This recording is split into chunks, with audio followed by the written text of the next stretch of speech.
Hey everybody, welcome back. Today is Thanksgiving here in the United States, so happy Thanksgiving to all of you who might be in the United States.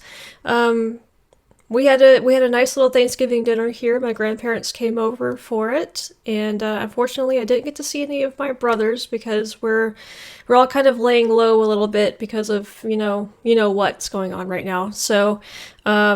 Anyway, it was still a good day, and I hope that all of you in the United States are having a good holiday. And if you're not in the United States, I hope you're having a good day. We are going to pick up with the history of China, part two. Yesterday we watched part one, and I really enjoyed that video. We left off at the Mongols just before Genghis Khan came to power. So this is what this video is going to be touching on, I'm assuming. And I'm really interested in learning more about Genghis Khan because obviously, like I said before, he is a huge historical figure. You would have to be living under a rock to not have heard of him. So the thing is, though, I don't really know a ton about him and what he did exactly, other than he kind of ushered in, according to the last video that we watched, the biggest empire according to the land area that there ever was in human history. So this ought to be fun to learn about. It'll be kind of cool to see how much of the world the Mongols actually conquered and kind of what their role in it was and all of that. So without further ado, let's get into it. This video is made possible by Skillshare. Join the millions of users already learning by heading to Skillshare at the link below to get your first 2 months of premium membership for free. The Mongols under Ögedei Khan would grow rapidly into a large organized empire. The land flourished in Mongol law, and they financed their state through large-scale raids. The Chinese of the Jin and the Song dynasty were no match for the rapid horse-based warfare of the Mongols, So I'm seeing these catapults. I thought that was like an English thing back in the Middle Ages that they invented. So is this, did the English steal it from Asia, or did it originate in Asia? Did Asia steal it from England? Or was it just like a thing everywhere? I'm assuming the catapults are an accurate weapon that they were using back then. But he just said the horses were the main thing, so we'll pay attention to that. Whose entire strategy was based on lightning warfare. By 1271, Kublai Khan was crowned Great Khan and Emperor of all China, beginning the Yuan dynasty. Wait a second, I need to go back and Kublai listen Khan to that was again. crowned Great Khan and Emperor of all China, beginning of old China, okay. the Yuan dynasty. What is old China? Intro again.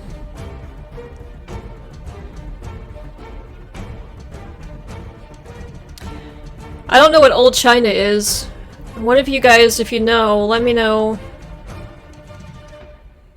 Is it a particular geographic area The Mongols of China? brought with them their law, customs, and steppe traditions, which blended with those of East Asia. Commerce and technology increased in the multi-ethnic empire, but it did not last very long. An inflation crisis due to the overissue of Mongol currency, as well as quite a few earthquakes, started to make the Chinese question whether heaven really wanted I thought something was wrong with my computer for a second. And soon, an all-out revolt ensued, with Huan Zhang driving the Mongols back to Central Asia and crowning himself the first Ming emperor. The last two dynasties of China were the Ming and the Qing. Both presided over China's early modern period and shared similarities in policy. 1. Isolationism. Both dynasties pursued aggressive self-defense measures amid quite a lot of xenophobia. This manifested in the cutting of funding to the Navy to fund other projects such as the Great Wall. Okay, so, alright, so that's the Great Wall going up there along the Mongolian-Chinese border. Okay, they kind of really just skipped over Genghis Khan. I was expecting a lot more about him in this video, so that's a little disappointing that I didn't get. I mean, obviously we can learn about him separately and at another time, but I thought that was because the Mongolian Empire is just this huge empire. I thought that they were going to spend a decent amount of time on it, but I guess the video is only like 8-9 minutes long, so you can only do so much I suppose. But here we go. Isolationism, funding the Great Wall. Okay. 2. Both had terrible The Ming Dynasty, too, is something that's really familiar to me for some reason.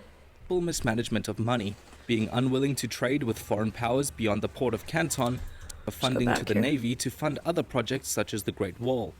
2. Okay. Both had terrible mismanagement of money, being unwilling to trade with foreign powers beyond the port of Canton led to an increased self-reliance and decreased sphere of influence. 3. Both failed to recognize the threat of foreign powers in their waters, all of whom would play a direct role in collapsing the dynastical system by the turn of the century. China's unwillingness to modernize and trade with the West would lead indirectly to the Opium Wars and the Taiping Rebellion by parties like the British, French, and Japanese, who had a vested interest in opening up China to trade and Christianity. This is The Opium Wars, I don't know anything about them, but I have heard somewhere that maybe it was on another video at one point that basically the British got the Chinese hooked on opium or something like that. I don't know. So, okay, this is really going very quickly through the years. When they were showing all of the European powers, I did see an American flag down there. So this is when America was already like becoming a world power as well. So, okay, so the West has now made it over to China. It's 1860. And I'm assuming the British are the main ones here that they're dealing with. This in turn would spark the Boxer Rebellion as a counter-revolt against foreign influence in China. The Qing had dealt with none of these problems well enough, and soon revolts were more common than peace. Critiques viewed the failure. Okay, sorry, I keep pausing it. I just have these questions that come up. So they're using guns here. Now, I think, wasn't gunpowder invented by China? I think that's right. So was China, did they have their own guns that they invented? Or I kind of like had the idea that guns were a European invention, but I could be wrong about that. So were these maybe guns that Europe traded with China, or did China actually, create gunpowder and create their own guns? Or did they invent the gun and Europe stole it from them? I don't know. Failure of the Qing as the century of humiliation. In 1912, the Qin collapsed, and China fractured into numerous pieces of independent states called cliques, also known as the Warlord Era. China would need to unify, and to do that, a republican movement under Sun Yat-sen. I mean, if you were in a country and that happens, where you were all one country and then everything just splits off into that many factions, I would freak out if that happened here in the United States. I mean, obviously we have a bunch of states and stuff, but if the country actually fell apart and fractured like that, that would be terrifying in a way. So I wonder how the people of China felt about that. This is 1923 too. Now I think China did go into civil war around this time, I think. Kind of prior to World War II, maybe. So this might be the start of that. I was just looking at these flags. I don't know what that blue flag is with that symbol right there. I guess the flag of whatever that part of the country is. Sen allied with the communists under the CCP to fight the warlords on a united front. This went about as with well the as communists. you would expect. Wait a second, did I miss a something? republican movement under Sun Yat-sen into numerous pieces of independent states called cliques, also known as the Warlord Era. China would need to unify, and to do that, a republican movement under Sun Yat-sen allied with the communists under the CCP to fight the warlords on a united front. This went about as well as you would expect, with Kuomintang leader Chiang Kai-shek purging and executing communists en masse, breaking the... Okay. He's skipping over a lot of history here, so I think I'm getting kind of lost. But, so the communists and the they're not Republicans. I don't know. Republican movement looks like it joined with the communists. So where did those guys come from? Are they from like the old Chinese government? They're fighting all of the warlords trying to get the country back under control again? Or are they just from a couple of these independent, I don't know what you call them, states or factions or whatever? And I also noticed that there's a darker green area, which is named CMT. No, CMT. I'm sometimes dyslexic, guys. KMT. What is that? King the Fragile Alliance. Soon, it was civil war, and the CCP were on the brink of annihilation. Were it not for a near miraculous retreat of thousands of kilometers under Mao Zedong, called the Long March. This incredible journey helped recruit new members. But the war had to be put on hold in 1932, when the Imperial Japanese Army invaded the Manchurian cliques, and were now at the doorstep of China proper. With a threat... I don't know any of this about World War II. So this is like the Asian part of the war that I'm clueless about. We don't learn about this in American history. Or in history classes over here. We learn about the European theater and we learn about the Pacific theater, but we don't learn about this part of it. So this is good. I'm going to be hearing this for the first time. The threat of the Japanese, the two sides formed a united second front. The Japanese army invaded China in 1937 after a fabricated Chinese skirmish at the Marco Polo Bridge in Beijing. Japan had to have had some you-know-what to invade China. I mean, they're a tiny island compared. Did they just have a lot of more, courage because China was splintered into all of these different areas?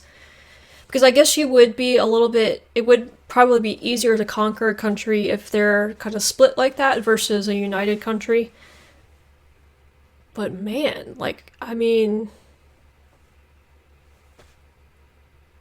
you have to have some gumption. China did bomb the United States too, so I think they had bigger heads than an army or a military. In Beijing, the war was United Second Front. The Japanese army invaded China in 1937 after a fabricated Chinese skirmish at the Marco Polo Bridge in Beijing. Luck with that. The war was tragic for the Chinese, with the second highest casualties of the entire Second World War. What? Millions of civilians and soldiers lost their lives for a state that did not technically exist. The ill-prepared and badly led Chinese armies were no match for the strict discipline of the Japanese Imperial Army, with many blunders during the invasion. Well, I guess so. If you don't have a united country, you're not going to have a united army, you're not going to be able to train your soldiers and defend yourself very well. So that makes sense. But, I had it backwards. I thought that the Japanese were not going to be able to... I guess my context for China is kind of where they are today. I don't think if Japan tried to invade China today, they'd be very successful. So, but this is a completely different China, so... But I don't think Japan actually took over China, somehow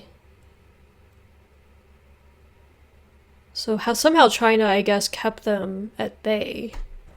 At one point, the Republican Army even accidentally drowning 500,000 people while flooding the Yellow River in an attempt to halt the Japanese advance. I have heard that before. After a 3-month-long siege at Shanghai, the devastated Republican Army retreated to the capital at Nanking, which fell to the Japanese on the 13th of December.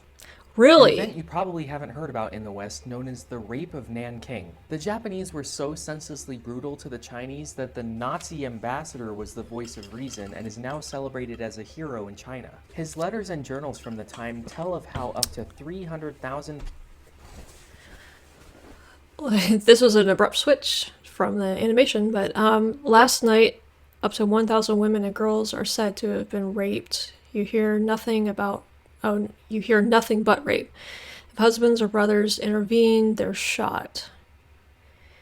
What you hear and see on all sides is the brutality and bestiality of the Japanese soldiers.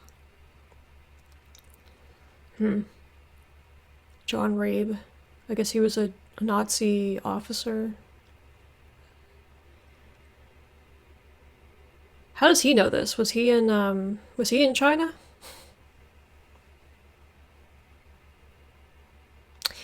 Yeah, I feel like this is the part of World War II that's not told, obviously, because I haven't really heard a ton of stories about this. I mean, I know that the Japanese, like, prisoner camps and stuff were really, really brutal for any captured soldiers.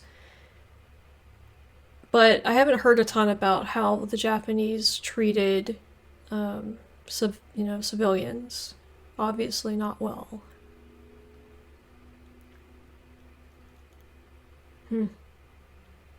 Why do you hear about the Nazi atrocities and not this?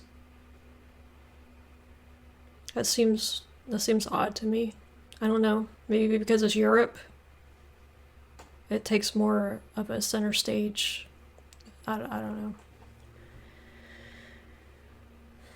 But, yeah, I had no idea that Japan freaking took over China in World War II. I mean, what? That's crazy. China must have really been in bad shape.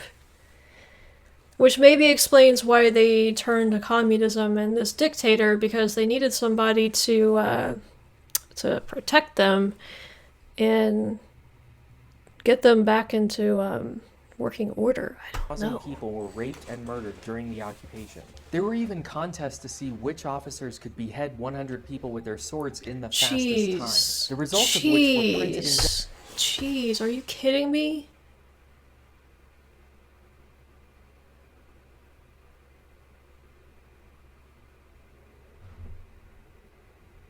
My gosh.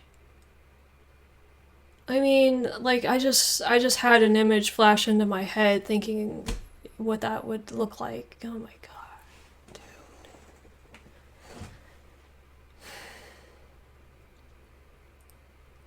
I mean, can you imagine being a civilian and, like, being faced with that?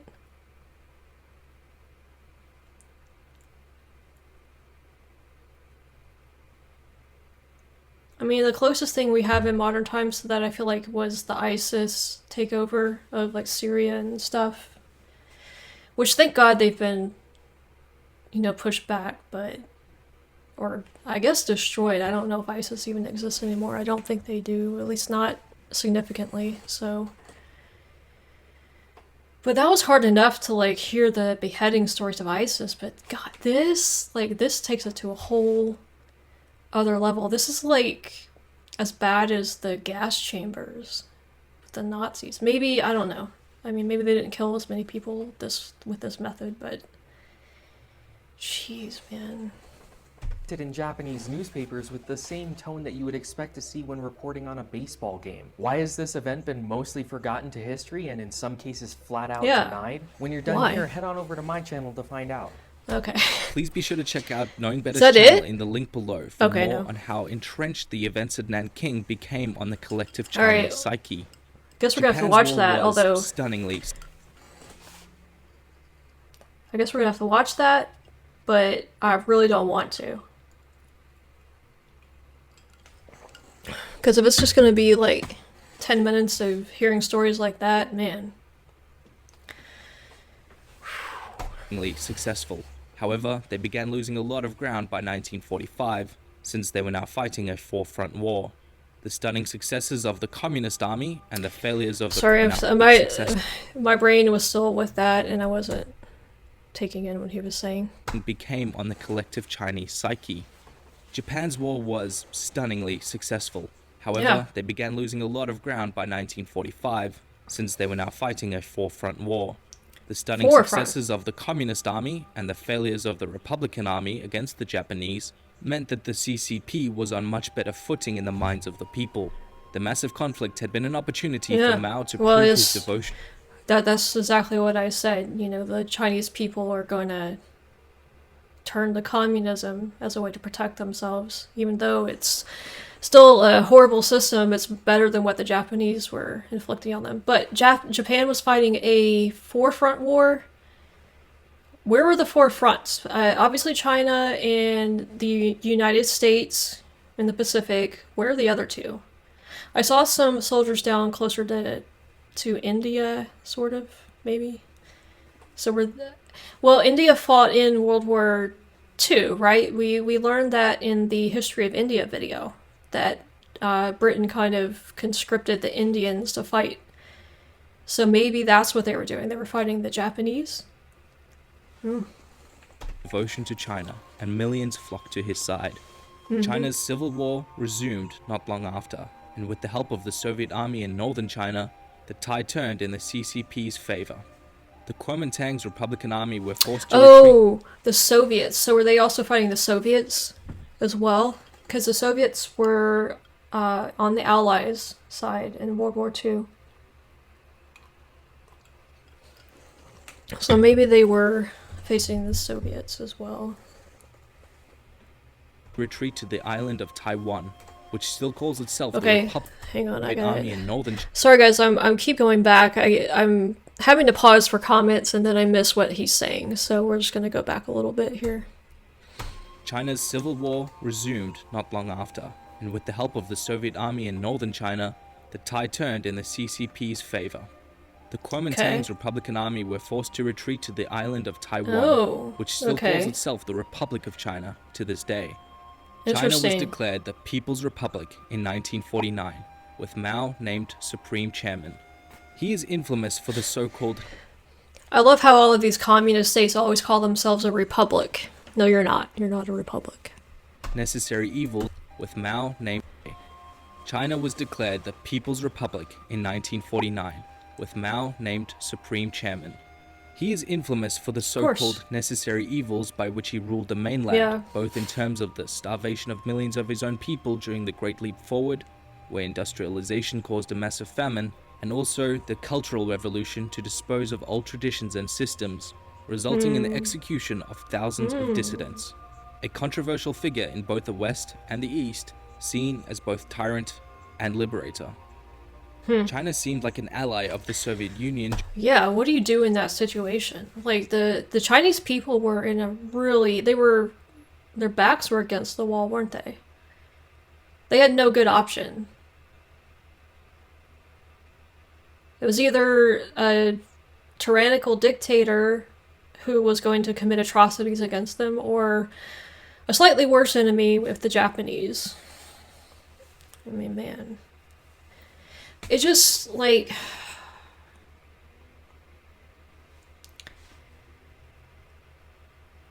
I think we in the United States, and maybe in the West, in Europe as well, just take for granted that we were born into the type of country we were born into. It's not perfect. There are times where we wish we had certain freedoms that we might not.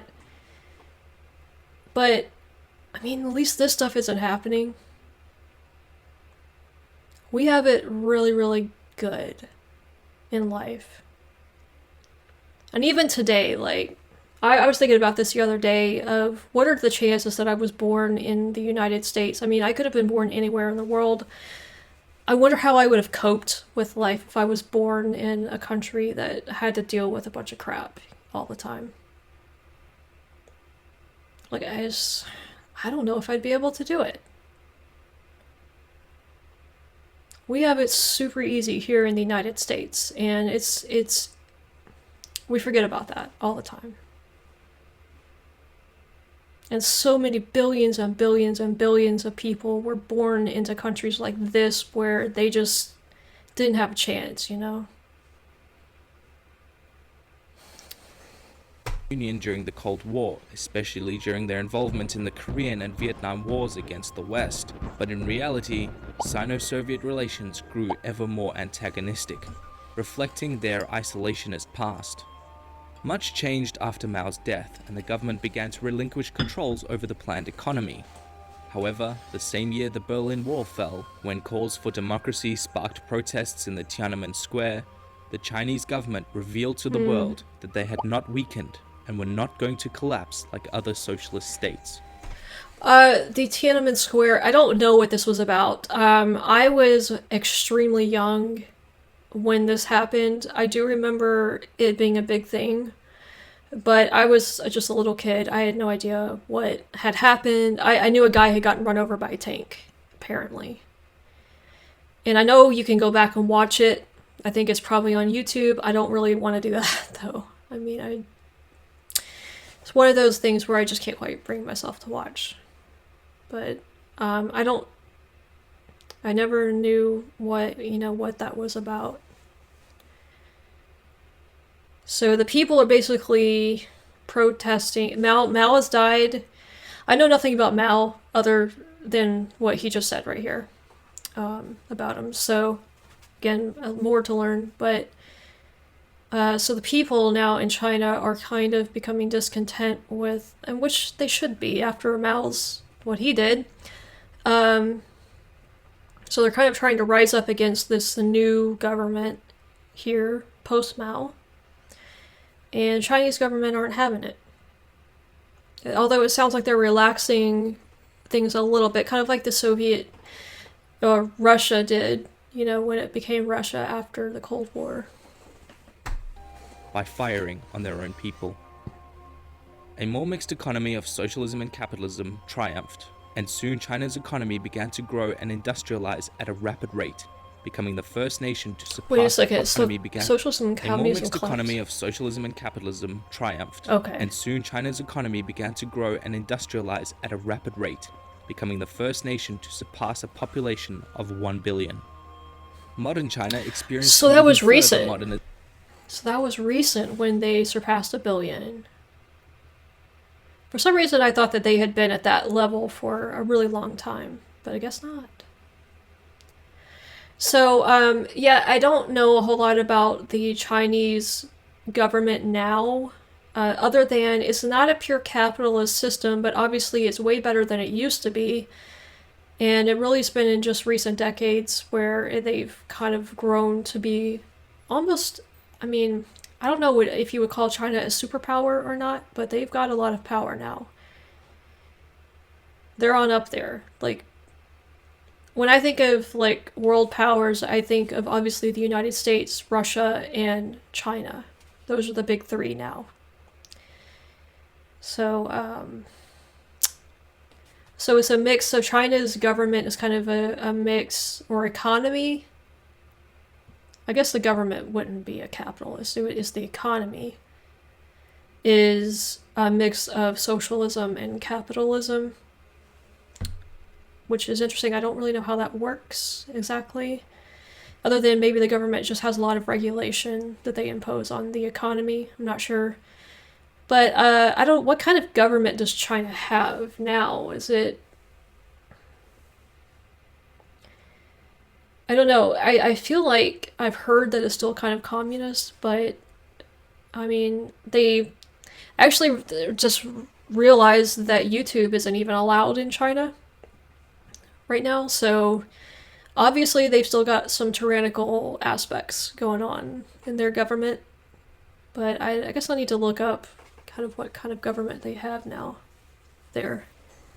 Modernization becoming the world's manufacturing powerhouse for both low and high quality products. However, even though economically China became more open, culturally they remained well and truly closed, with modern China being one of the most culturally isolated nations in the world. So much so that this video is illegal there. What did I just say? Chinese internet censorship is one of the strictest in the world, with the central government restricting access to YouTube and other Google services, as well as social media sites like Facebook and Twitter. But lucky for us, Skillshare is still available there. Want to learn how to do beautiful Chinese calligraphy? Maybe you'd like to master some Alright. Go check out Skillshare, guys. Support this guy's channel. Yeah, so I just said that YouTube was illegal there, and that's what the next point in the video was. So what do they do there? I mean, obviously, iPhones and stuff are a big seller in China, or maybe the knockoff versions. I'm not sure how that works exactly, but does China have its own kind of its own version of YouTube or social media, or do they just not have that stuff over there? basically, what is the internet like in China? It's got to be quite different, I would think. So, wow. Very informative video. With the exception of it skipping over the Mongols and stuff. I mean, there's probably tons of material out there on Khan and the Mongols. I'm also a Star Trek fan, and Khan is like a big character in Star Trek, and I've always wondered if they named him after Genghis Khan. I don't know. That would be fun to look up, I guess. Wow, so much, like, the more I get into this, the more there is to learn about and know. So, anyway, thanks for watching, guys. Also, thanks to you who have started to comment on my videos. This channel is brand new. I started it literally like 2 days ago, so we're slowly trickling in some comments and stuff. So thanks to all of you who are sharing your knowledge of the world.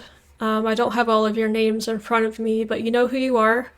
I've been replying to you, so thank you for the informative comments, and we'll keep it up. I want to hear from you guys because I want to learn from you, and I want this to kind of be a community where we all learn from each other. So thanks for watching, thanks for commenting, subscribe if you want to get notifications for future videos, and also leave a like if you like the video as well. They're much appreciated.